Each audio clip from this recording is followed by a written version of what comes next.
Hey there, have you ever had an epiphany? One of those kind of like, oh shit moments, like, damn, those kind of moments. Well, this video is kind of, well, I'm hoping that you'll kind of have that moment. So it's not one of those like, oh, I'm happy that I just realized this kind of moment. It's like, oh shit, well damn, like, oh fuck, like, okay, I didn't consider that. I didn't think about that. So let's consider this. First and foremost, just to kind of get an intro to this, like why I'm doing this video, like I do all videos. I don't listen to the news anymore. I used to listen to NPR on a regular basis and try to catch, opposing views like Fox News, because Fox News is more conservative Republican, while NPR is definitely more left-leaning liberal Democratic. So you kind of get a best of both worlds with those two. And the reason I do that is not so I can gobble up everything they say, like the majority of us do. It's just to kind of get an idea of what's going on. So generally, Fox News will counteract or call out something that the left will not talk about, and the left will talk about things that the right won't talk about, or they'll talk about it in ways that are different, right? So therefore, you can probably get a little bit more information, at least considerable information, from the two of them.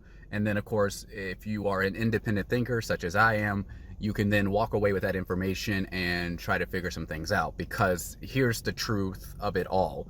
Unless it is like your super, small town local news giving a report about, Pippi the dog who had to wear a cone for 5 months and now is like now it's getting like the key to the city or something. Sure, fine. There may be no fabrication in that story. But anytime it's political news, world news, or societal news, or just big national news, you're never going to get the facts. It's 100%. You're never going to get all the facts. You're going to get half truths, and especially if it's political, where the biases are most definitely going to be present. You're only going to get half the story. So you have to like take everything people say, even on the news, even from your favorite news station, with a grain of salt. And you're going to have to like just think about it. Just consider what they're telling you, and go from there. And try to find other sources and do your own research if you really want to get as close to the truth as possible. You may never get as close to the truth as we should be, which is pretty much 100%, but we will get a little closer if we don't just gobble up everything they say. So I had stopped listening to the news. I had stopped listening to NPR because once you're aware of just all the lies and the sugarcoating and the beating around the bush that they're doing, it's really hard to listen to it and not get aggravated. And I don't want to be aggravated. I don't want to be stressed anymore. I want to be healthier and just live a healthier life and not bring bad energy to people and to myself.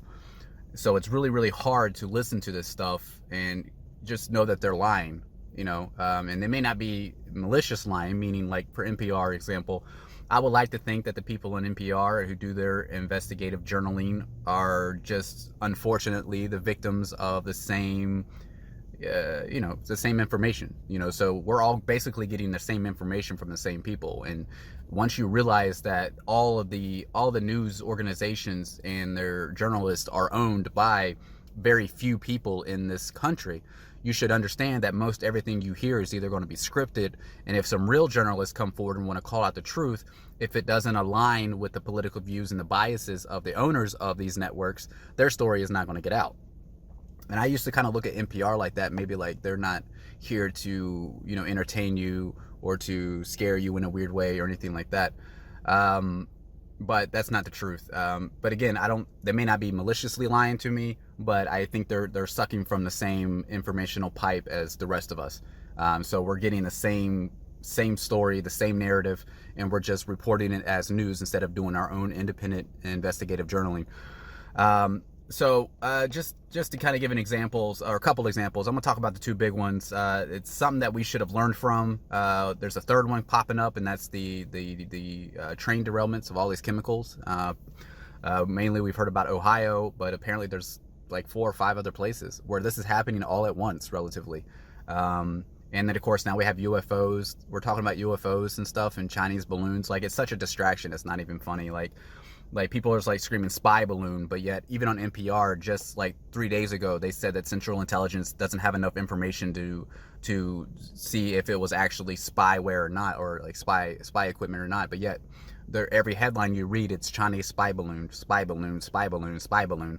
and it's just all about a PR tactic to make you think something that China is doing something malicious, and maybe they are, but maybe they're not. Maybe they're just trying to fuck with us because they know how silly we are. And just to give an idea of what I'm talking about is TikTok. That thing that everybody loves. It came from China, right? Well, the TikTok in China, the algorithm is all about making their people more intelligent.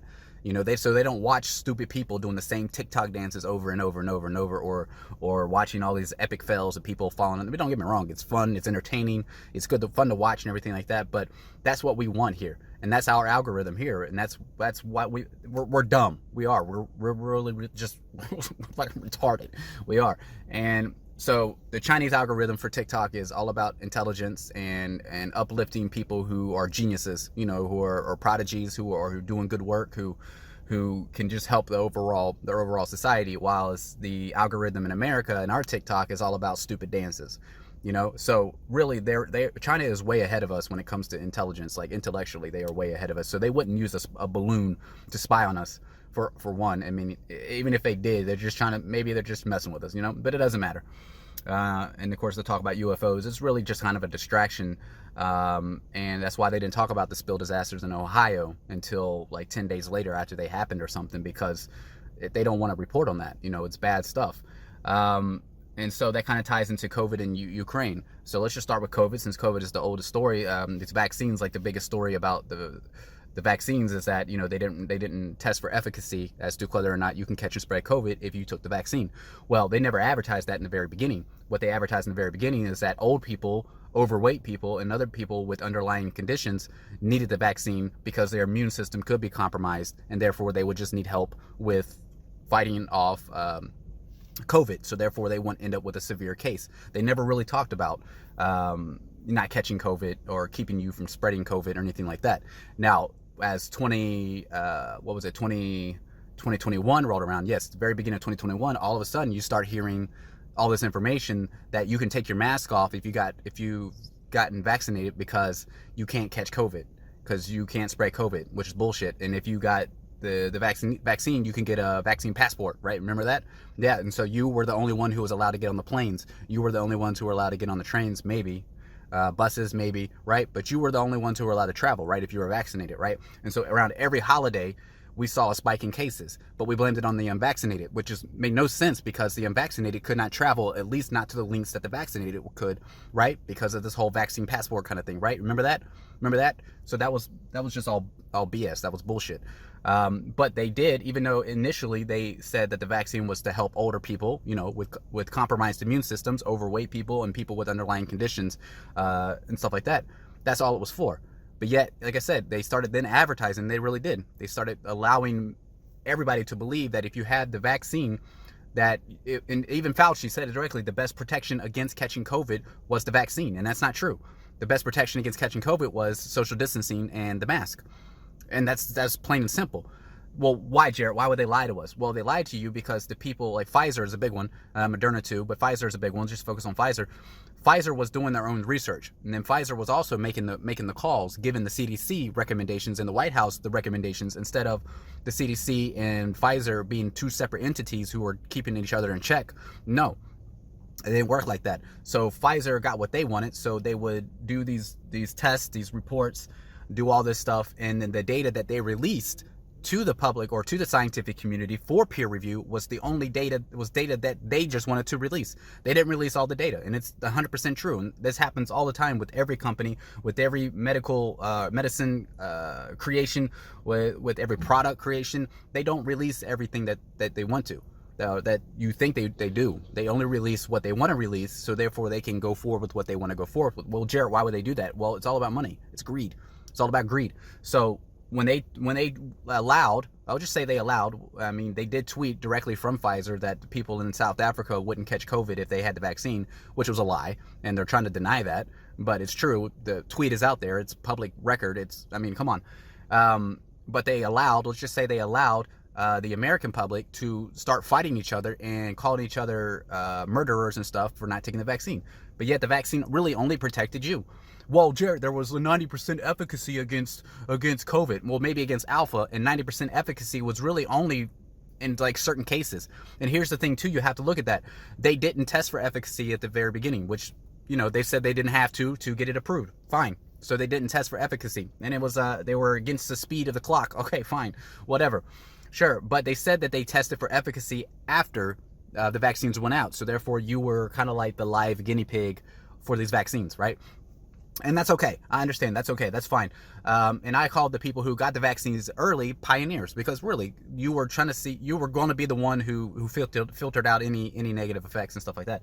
And you were going to be the first guinea pigs signing up for it. And then I heard guinea pigs is not a bad term. It just means that, you know, you're going to be used for testing, right? And you were. And that's what they said. They said after it was released, they then began to follow studies to see if it did protect against catching and spreading. They claimed 90% efficacy, which I think that's bullshit, because here's what you have to understand. They made it to keep you from catching or from suffering severe illness. They gave it to you. They created it to keep you out of the hospital. They didn't create it to keep you from catching COVID. And they said they had to race against the clock, but yet they magically, by luck, got a 90% efficacy against catching and spreading COVID. Come on, really? Now, I will say that maybe for certain people, they could probably somehow jumble out a 90% efficacy. But here's what you have to understand. Everybody has a different immune system. Even if you're healthy, two extremely healthy people can have, one can have a weak immune system, the other one can have a strong immune system. So if these two people are vaccinated, the person who has the strong immune system probably fought off catching or spreading COVID or getting a bad infection of COVID because they had a good immune system. The vaccine probably didn't do anything to help them, but they have no way of telling whether it was a good immune system or if it was the vaccine. Right now, they could, you know, possibly put people who have like very terrible immune system, like, hey, you have HIV or you have AIDS, let's give you COVID after we give you this vaccine, and let's just see what happens, you know, maybe, right? Like, that would have kind of be the only test that they can say, like, nah, for sure, the vaccine definitely did this. And I don't think they did that. If they did do that, and you know they did that, let me know. But I don't think they did that. So therefore, how could they claim 90% efficacy? 90%, that's a big number. How could they claim 90% efficacy without separating natural immunity and the COVID vaccine? How? You couldn't. You can't. So really, if you just say that somebody who took the vaccine didn't catch COVID or didn't have a severe case of COVID, it could have been because their natural immune system. And that's 100%. And that you can't argue against that. And unless they actually release their studies and you know for a fact that this is true, come on. So let's just pretend that, we'll just say 50. Let's say 50% efficacy. Let's say that the results really just averaged out between different people. Some people somehow represented 90% efficacy. Fine. Okay, let's say that. But let's average it out with the others who definitely probably didn't, right? So let's say about 50%. So say they gave you 50% protection, right? Okay, so they tested after they released. Guess what they made? Guess what variant they based the manufacturing of these vaccines off of? That's right, Alpha.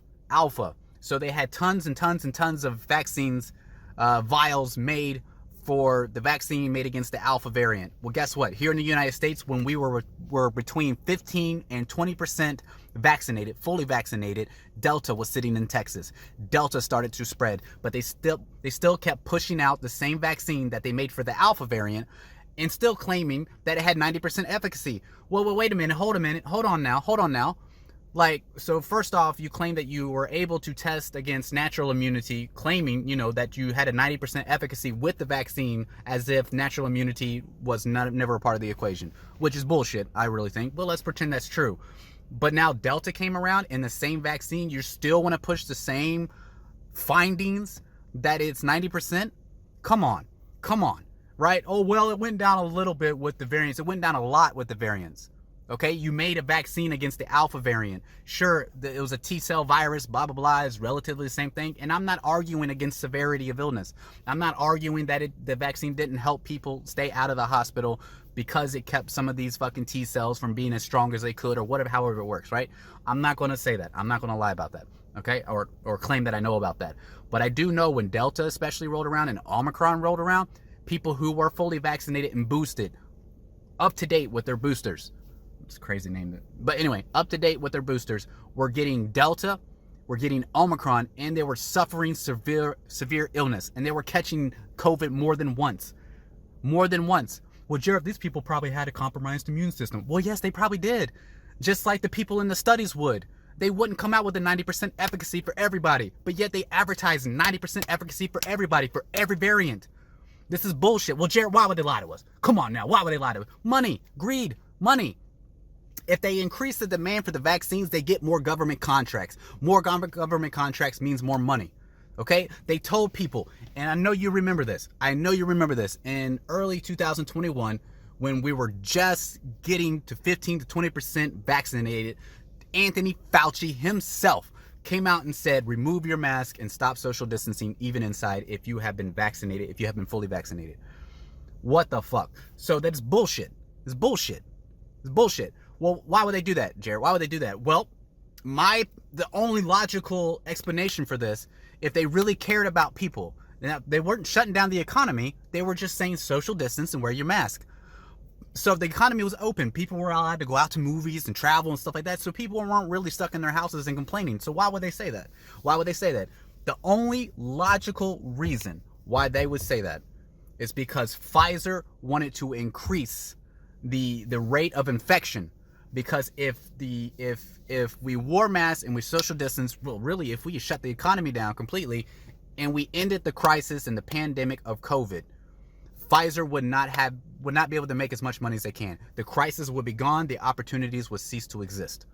So they had to continue the crisis. So I think they wanted people to catch COVID. They wanted people to catch Delta. And even if you want to pretend like, well, maybe they wanted people to catch Delta to see how it did against the vaccine. Still, that's fucked up. It's fucked up. It really is. You know, so I think, but really the only logical reason why they would tell you to take a mask off, even if the vaccine against the first variant offered 90% efficacy, they admit that it went down per variant. But as Delta variant, the one that was the most harmful and spread more than Alpha, they told you to take your mask off? They told you to stop social distancing? Come on. I mean, say what you want. You can pull as many strings from the sky as you want, but you will never make sense of that. Ever. The only thing that makes sense of that is they wanted to increase demand for the vaccine. And the only way that they saw to increase demand for the vaccine was to increase the infection rate. Plain and simple. Plain and simple. And all of you fell for it. You started fighting each other, claiming that the vaccine saved you, and it did not. Claiming that the vaccine saved other people, it did not. It only potentially, and I'm not going to argue it, I don't know, but I'm not going to argue it, it only helped the person who took the vaccine from catching severe illness. But again, I've heard plenty of people who were fully boosted, fully vaccinated, caught severe illnesses from Delta and Omicron. So let's just stop pretending with that. Let's jump straight into Ukraine. This whole Ukraine shit is fucking bullshit. It really is. Is Putin a piece of shit? Yeah, sure, Putin is a piece of shit. Does Putin want to own Ukraine? Yeah, he probably wants to own Ukraine. Guess what? So do the American oligarchs. So do the American oligarchs. And you don't even have to look this up in like DuckDuckGo or anything, or some secret, web search straight from Google. They won't even censor it because they think you're too stupid. And really, most of us are. We're too retarded. They advertise it. They brag about it. BlackRock, a huge umbrella company, one of the richest and most powerful fucking companies in the world, that own tons of news media agencies, that own tons of other companies, and have a big investment in the weapons industry. Guess what? Them, JP Morgan, and other people have signed contracts with Zelensky to rebuild Ukraine after the war. What? And you're probably thinking, well, yeah, that sounds good. Woo, we can help them. When they rebuild, every building on every plot is going to be owned by American enterprise. How is that for Ukraine's sovereignty? Every law that is going to be written in Ukraine, every politician that will have a successful career in Ukraine will be shouldering or pushing favor for BlackRock, JP Morgan, and all these. If not, they will not have a career. How is that for Ukraine democracy? How is it? How was that independence? No, this is called America owning Ukraine. So you're pulling for one wolf to fight another wolf because the American wolf is like, wolf, look, they invaded Ukraine. It's so stupid. And the war had started well before Russia moved in. But they don't tell you that. Why? Because they want the shock factor. That's a PR tactic. When they told you that, we'd be really surprised if Putin invaded, that would just show how unhinged he is. He moved his military to the border of Ukraine. Moved his military to the border of Ukraine. Under George Bush Sr., they faked photographs claiming that a a rival army has moved to the border of another country. And they used that faked photograph. It was faked. They used that faked photograph to convince the Bush senior administration to go ahead and declare war and start fighting. And that's all it took. But yet when Russia actually moves, and really does move, their army to the border of Ukraine, we're all like, well, we'll be really surprised if he attacks. And all that was PR. That was all a PR tactic to make you feel super surprised and make you feel like Putin is unhinged if he attacked. I mean, it's plain and simple. Even if he said he wasn't going to attack, it's just laughable because he put all those logistic, all those resources, all that manpower into positioning his army at the border of Ukraine.